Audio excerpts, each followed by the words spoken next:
If you want to be successful as a content creator, then a lot of people are going to tell you what you need to do. But as a beginner, what you really want to learn is what are the big mistakes you need to avoid. The big mistakes can cost you a lot of time and energy, but most importantly, they can put a dent in your motivation. They may even make you want to quit before you even get started, and we don't want that to happen. I've been creating and publishing content for over 20 years, and today I'll share my 5 big mistakes that I've made in my content creation career. Google says my blog has received over 350,000 views, so I must have made a few good moves. But I think that number could be a lot higher had I not made these 5 mistakes. So here are the 5 big beginner content creation mistakes you want to avoid. The obvious mistake for beginners at content creation is not starting. As they say in Lotto Land, you've got to be in it to win it. In the video, The 4 Steps to Becoming a Thought Leader, we looked at the 4 phases that every high performer must go through. It starts with play, then we get serious, then we get committed, and then we can start breaking new ground. If you're just starting out, you're in the play phase, so go out there and have some fun with your content creation. You'll need to do this to find out if it's the right thing for you. And my big tip here is to do a 2-phase commitment. Last year when I came back to YouTube for the 3rd time, I said to myself, just create 10 videos. And then you can decide to get serious after that if you want to. This takes all the pressure off. Just go and create some content and have some fun with it. And if you want to get serious about your content creation, then the other tips in this video will apply, as well as the tips in our next video on creating consistent content. Now for the boring advice you don't want to hear. Have you heard the story of the tortoise and the hare? A loudmouth hare is bragging about how fast he is. And this starts to get a bit annoying for the slow-moving tortoise. So the tortoise decides to challenge the hare to a race. When the race starts, the hare takes off in a blinding flash, while the tortoise just plods along. Thinking he has the race won, the hare decides to stop and take a nap. When he wakes up, the hare realizes the tortoise has slowly and steadily beaten him to the finish line. I was like the hare with my podcast. I would race off and I'd create 10 great podcast episodes and then I'd take a nap. My stats look like the Swiss Alps. They go up when I was posting content and they went down when I didn't. To be successful as a content creator, you need to be consistent. It's not a sprint, it's a marathon. Find a consistent pace that you can repeatedly produce content at. Yes, I know it's boring advice, but it is what works. The number 1 question I'm asked about content creation is, should I be on Facebook? Should I be on Instagram? Should I be on TikTok? And what they're really asking is, what is the best channel to be on?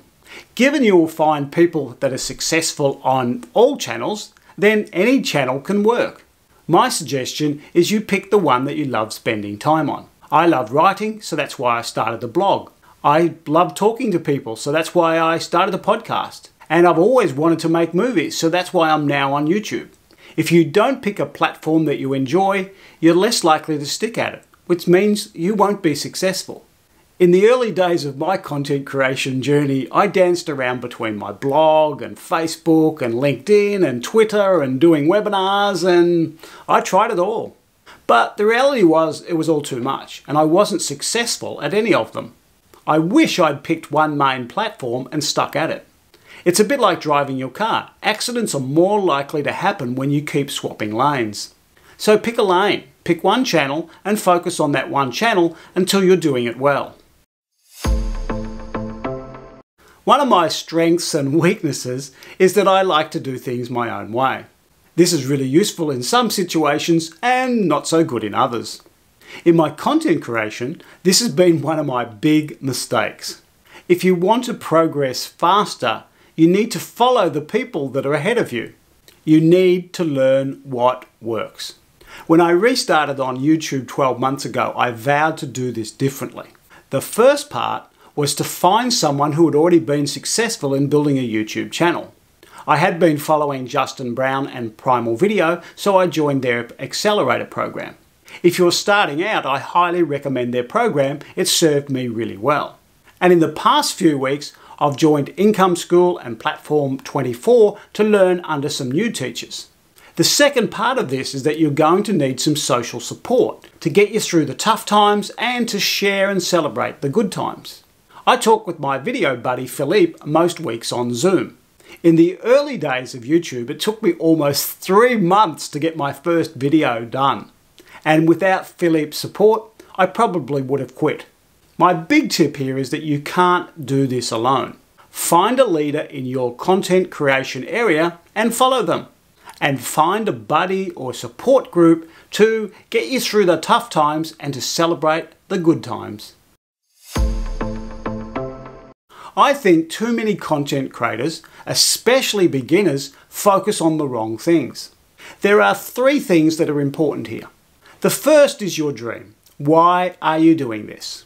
Is it to earn lots of money, be an influencer, or travel the world? You need to fuel this to stay motivated. But focusing too much on this will hide the fact that you need to do a lot of work to make it happen. The second thing you need to focus on is your statistics. How many views you've had, how many subscribers you've got, how many shares you've had. Your stats give you clues as to what's working and what's not. In the beginning, your stats will be really low, and this can be frustrating. The big danger here is that your stats will go up and down like a yo-yo, and if you're not careful, your emotions will follow.